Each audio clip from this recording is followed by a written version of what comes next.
Hey people, Mike Martin's here with the Mike Martin channel. Thanks for liking, subscribing, joining, and all that jazz. Well, I got a story and a half for you guys.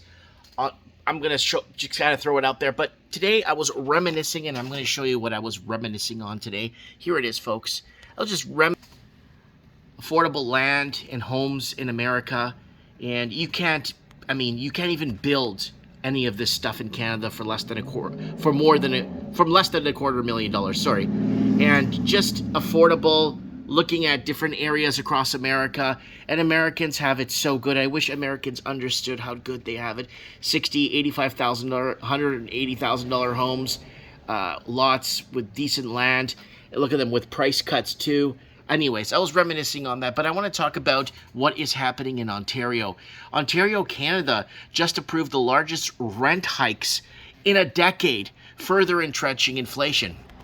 Okay, you know why this is happening. They're obviously increasing interest rates, and interest rates are going to go up. They're going to pass their savings on to the renters, of course, and renters are going to have to pay more in turn. And of all places, Ontario, where the average home sits at about $865,000 to $1 million, depending where you're at, or $1.6 million, depending on what city you want to live in.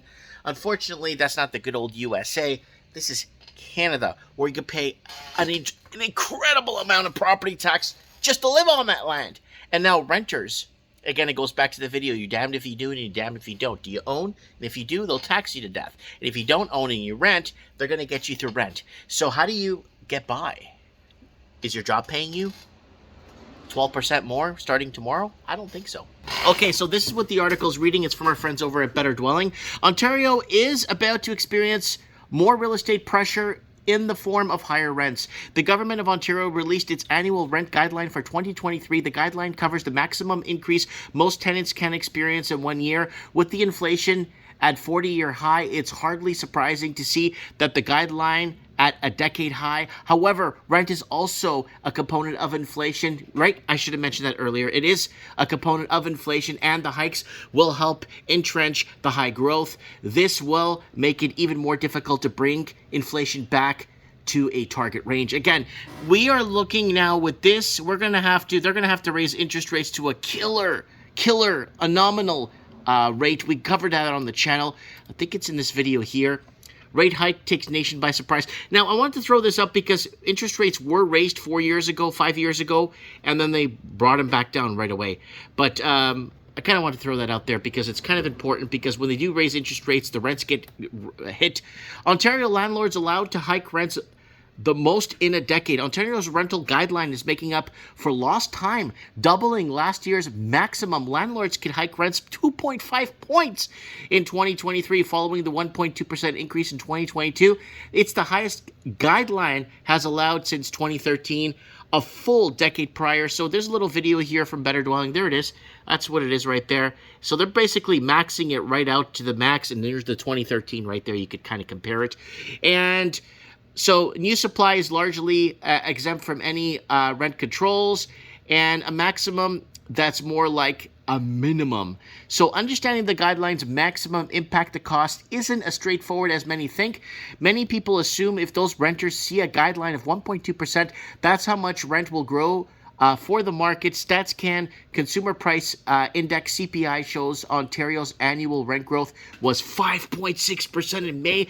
That's more than 4 times the 2022 guideline, largely due to exemptions. Landlords are most likely experiencing higher costs, especially for property taxes. And we talked about property taxes. They're going to be taxing us to death if you own, and if you don't, you're going to be paying more in rent. However, the above target rate entrenches high inflation further and makes it stricter. So this is exact scenario every bank warned the central bank about for over a year now. So let's go back to the channel time machine real quick and type in rent. And I think we discussed quite a few things on the channel about rent. Rental prices increasing all over. I paid my rent, now I'm getting evicted. Most expensive apartments and rentals in Canada, we covered that about a year ago. And I'm just trying to see, low wages can't, look already 2 years ago, low income can't afford rent in 91% of Canadian cities. That's rent. That's not even like buying a place. So low income can't even afford, and this was 2 years ago. And if they increase rents, rental bidding wars. So they're finding all kinds of look. Half of Toronto can't afford to rent a one-bedroom apartment. Get out now. 2 years ago, and this is before the you know what, by the way, right? And in my opinion, Toronto will be a wasteland, an empty shell by 2023. At this rate, its deterioration, they will need to drastically raise taxes to keep these cities operating at a basic minimum.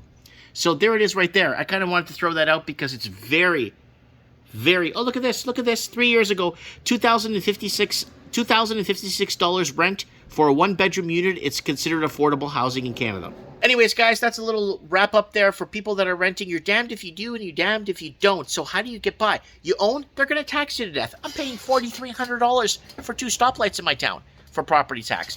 So how do you get around it? Well, then you rent, but you kind of what do? Do you rent to own? That doesn't work either. So we looked at different options that Canadians have.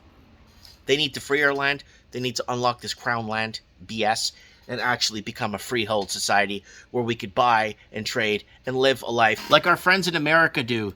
They're out protesting the wrong things. But let me be very frank with you. At least they could afford to live a basic lifestyle. People are looking at that and saying, oh, Mike, that's like $800,000 in Canada, depending where you are. Look at that. It just keeps going on and on and on in opportunity. And I wish Americans see the opportunity they have right under their feet and pay $45,000 for a 2-bedroom starter. In Canada, that'd be $450,000. Let me know what you guys think in the comments below. This channel is built off your comments. Leave your comments. I'll read them later. And I'll see you on the flip side. Mike Martin's here. I have spoken.